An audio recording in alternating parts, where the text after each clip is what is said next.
Le chéad le nús, bhí me ag snámh ahan lá Thráigh hísar Thráigh ar Thráigh. Thoisiúid snámh a mí samhain le gairid a bhar chuid denna Sheridan. Bhí denna sa genuíoch chuine Pieta House agus bhfuil coppla duine agin le chéile agus dúirtmuid go rathmuid snámh ahan lá leis. Bhí me labhair tríd nálaigh agus dúirt me le coppla cheannachú. Well, tá cé go leid anta go manis, beidir go dhéanamh Súsca céadé. Gus dank siad arm agus dúirt siad lá féin ó dhé saolaí, déit muid go le steán anis.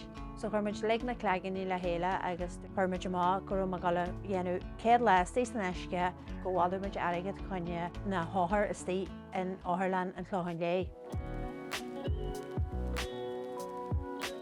An fibas mó bhí agan ná Amsir, bhí yes dar an mór agan, bhí sneachta, bhí seach, bhí ahanrad agan, but ag am bhhain na am eile ríthe le bhí tú ábal a fáil síos le gal isteasanna go luair máidín go héirí a héin Virginia síos, má bhí an Amsir máid tróna rain síos tróna.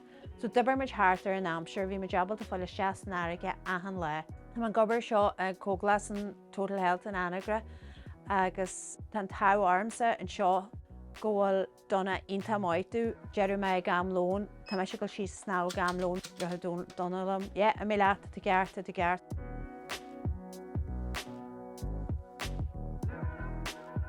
Rud an dhearm le daoine, nuair a héon me sé síos go dtí an airige go raibh sé go hinnta chuine an chláigín, chuine an mórthláinte. Bhín ahanrad beidir go le réim a chláigín, bín fiban na sahála, bín fiban na gobar, bín fiban na poisttí. Agus an sin nuair a héon tú híos go dtí an tairige, Jimmíon ahanrad a hiúla máthas a chláigín an sin.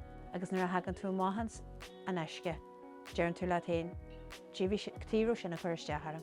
Tá ahanrad a gceart sin an eis. Chuann sé ochtasteán, chuann sé maithis istethe, bín filan ionta a go teart máthas an airige. Tá samhailteacht ionta táhachta aganine sna Dauntless Steppers an grúpa a héimeag snámh leis. Bhí den teart le a gcónaí gal maithas snámh, man raibh siad ag seasamh ar a cé a chuineal súlárm, bhí siad a stééis an eisce lom.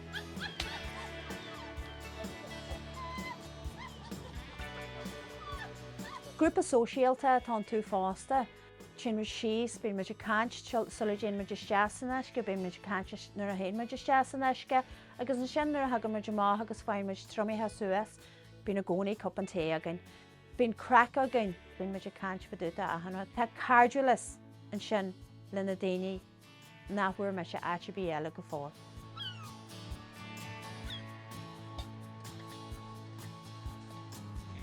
Ar an níú le de mí feabhra, chríochnaigh bhí le ar dóileán, bhí scaifte mór thart de agus cairde, de chláán, de chósan, thug siad takeíocht meil sin na dú ag gal isteasan eisce agus for me takeíocht ionta ó lucht a phobal mar bháilí muid thart fe €10,000. Bháil an buíos a thuirta ahananne a thóg an airige dú ar bailla amháin na bailla eile, bhí me humbled leis an méid airigid a thóg daoine dú. Tá me glanstan a ré le go le snámh ahan lá, tá me geirí gáil go fada sa heaglam.